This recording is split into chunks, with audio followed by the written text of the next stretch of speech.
Welcome to the AFR Saints channel, where we provide you daily content on your favorite team, the New Orleans Saints. Do us a favor and hit that subscribe button. Be sure to leave your comments below and smash that like button. Who dat? Okay, Mike, season came to an end with a thud on Sunday. Is there anything from that game that you would like to rehash in any way that you think is worthy of conversation? No, I mean, anybody who was anti-Dennis Allen or anti-Andy Dalton has their Exhibit A now. I'd like to dismiss it as they didn't care because it was Week 18, but this team felt like it was trying very hard over the last month to string some wins together and hold their head high, and that was their worst loss and definitely worst offensive performance of the season to date. So if you lacked confidence in Dennis Allen or Pete Carmichael or Andy Dalton or the offense in general, then that, hopefully you had tuned them out before Week 18 and didn't see it.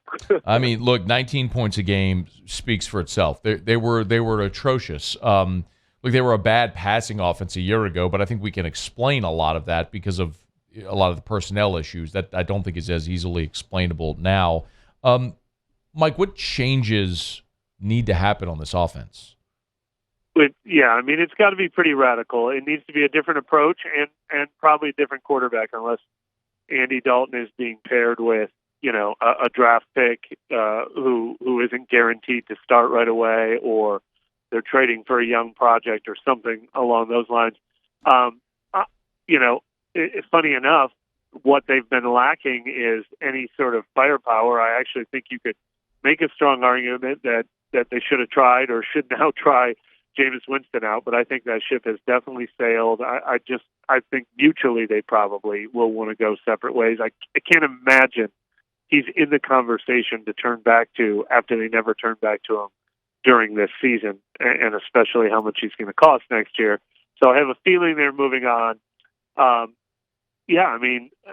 We're waiting to find out if they're considering replacing, firing, or moving Pete Carmichael to another role and hiring a new offensive coordinator, or bringing in a different voice, like LSU did with Joe Brady, whatever title that has to be.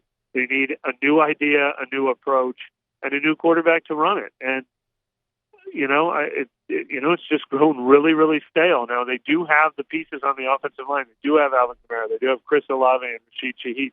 So they have pieces to work with, but they can't be this offense that is just relying on 15-play drives that will be stymied by any third and long or any penalty or any fumble. Dennis Allen was asked about staff changes, and he was sort of dismissive. Do you feel like they are? I don't think he was dismissive to the idea. I think he just said, now is not the time to give you the answer to that question. We're not going to rush that decision, but that they're having that discussion this week. They've had that discussion this week, and they might already know what they're going to do. But he was not dismissive to the idea of, no, of course we're not. He didn't give an answer like that. He said, we don't have that answer for you Monday at 11. We are just starting our conversations, and we will be having those types of conversations this week. Okay, that's fair. What sort of time frame is realistic to expect if there are changes to be made there? Yeah, it has to happen fairly soon because they're about to be in a heated competition with a lot of other people for offensive coordinators. There's already 3 or 4 other teams in the NFL that have fired their offensive coordinators and will be looking, and then there will be 5 or 6, or possibly more new head coaches who are assembling staff soon. Now, that doesn't mean you have to be first. Maybe the right answer will be somebody from a fired staff who is out there looking for work. But everybody is going to be assembling their staffs by the end of January, early February, and you can't wait till after all the other staffs are set before you decide the direction you're going. Yeah. He's on Twitter at Mike Triplett, neworleans.football, neworleans.football. Of course, our chats with Mike all year long have been brought to you by Benny's Car Wash. Go to bennyscarwash.com. Join the membership club. One of the best things I did, like $15 a month, unlimited car washes. What quarterback options do exist for New Orleans? Everything should be on the table, man. And I mean, I did a story on it. It probably was about 1,500 words long, with half of it just being names. None of them are the obvious choice. I mean, the biggest you could aim for is probably Lamar Jackson, who would probably cost at least 2 first-round picks and at least $40+ million a year. But he might be available. Tom Brady in free agency might be available. You could trade for Derek Carr if you wanted to. I think he'll cost more than he's probably worth when you add the draft picks and the money together. Or you could, aggressively try to get in the Chicago Bears here and say, you have to win at number one. Instead, that's Justin Fields for a couple first-round picks. Or you could see if the Green Bay Packers want to move on from Jordan Love, or the New England Patriots want to move on from Mac Jones if you want a younger guy with upside. Or it's, get as high as you can in the draft and hope you get some Sean Payton picks this year. Or it's, who's left out of the game of musical chairs this year that you're willing to take a chance on. It's funny, 2 of the guys I mentioned that I was somewhat intrigued by 3 or 4 weeks ago were Gardner Minshew and Sam Darnold. And after the up-close and personal look they got at Gardner Minshew in Week 17 and Sam Darnold Week 18, those are much less attractive options than they were before. But they got to look at every one of these guys and a lot more. Is Andy Dalton an option? Yeah, I think Andy Dalton is an option to be part of the quarterback room. He is obviously either a one-year bridge to a very clear plan to stockpile draft picks for 2024, or a bridge for a young guy that you hopefully bring into the building this year. I would not be enthusiastic about Andy Dalton being that's our guy, no questions asked guy. He's competent enough to be a bridge, or a very good backup and a mentor to a young guy. I put him in sort of the same category as a Teddy Bridgewater. I wouldn't be excited that either one of those means I'm set. Man, it's such an important offseason that the Saints are facing, and it just doesn't seem that there's any obvious, clear, easy paths. Mike Triplett's with us. The one thing that does seem pretty obvious is Sean Payton's going to coach again, and it's not going to be in New Orleans. So any lean, Mike, on what may happen there with Payton? Yeah, I think it's encouraging for the Saints that he's taking some of these interviews, that he has agreed to interviews with the Broncos and the Cardinals and the Texans, reportedly. And it doesn't seem like Carolina is in the picture, but they've at least inquired about him. I know he would love to see the Chargers enter the picture. I don't know if there's wildcard teams like the Rams, the Cowboys, the Dolphins, the Seahawks. I mean, could coaches be fired, surprisingly retired? But I think it's encouraging that he's taking the interviews and he's considering it, and not just holding out and waiting for like 1 or 2 special jobs and being like, hey, I can wait till 2024 or 2025. It sure feels like he's ready, but all of those coaching jobs have warts.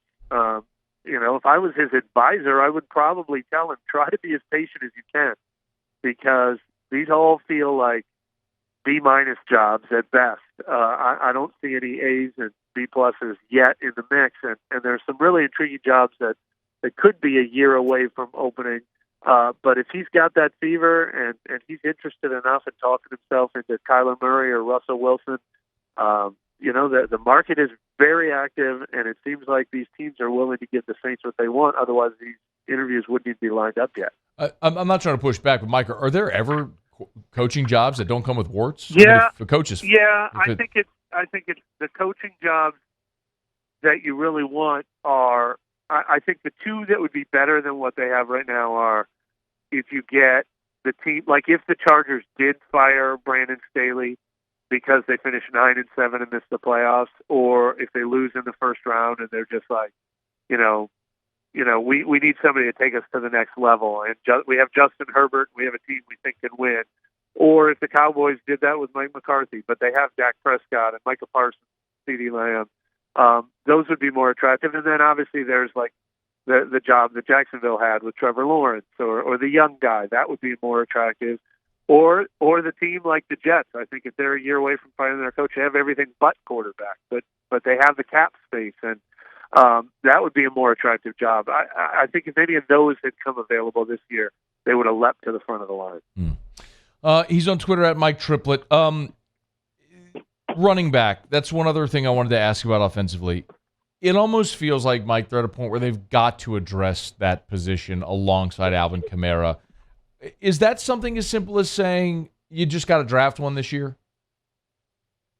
Well, I think drafting is best because you want the guy to be young. You want him to not only be able to play alongside Kamara now, you want him to be able to replace Kamara in the very near future. Both, heading into year 7 now, and his contract makes it so he's almost certainly not going to be playing into this contract for much longer after another year or two.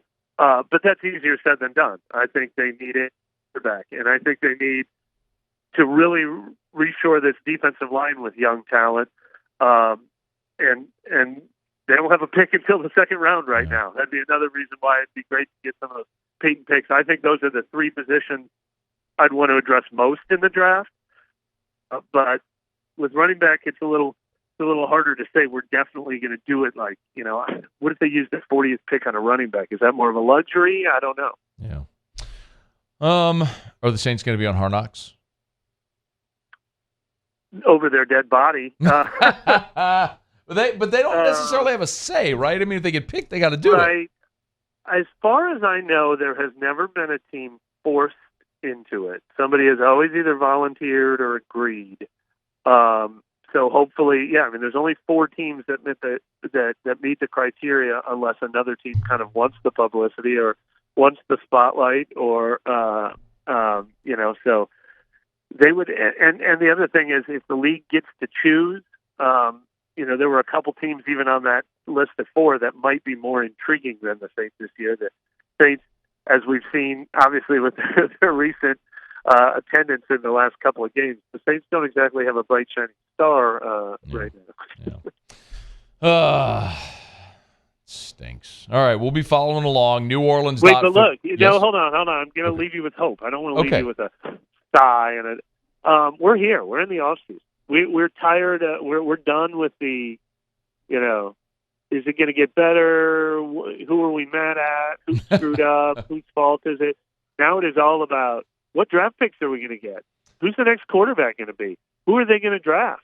These are exciting things. This is a team this is one of those teams that the offseason is more exciting than the season. So be excited about these next 6 months. I'm excited to see what happens. Unless if they screw it all up, which is entirely possible, given the current state the franchise is in. And you still got a stinky head coach who is never going to win. There, I just threw a wet blanket on your optimism. I'm sorry. That was one of the wettest blankets I've ever felt. That blanket came gross. Blanket came straight out of the pool and just went right on the fire. Why didn't you throw this in the dryer? You were supposed to throw this in the dryer? Or you at least could have wrung it out first. I just didn't turn it on. That's what happened. All right, Mike Triplett, we appreciate it as always, man. Great season chatting with you, and we always do appreciate it. All right, thanks a lot, man. Hey, thanks so much for watching. Please leave your comments. I love to interact, and be sure to hit the red subscribe button below.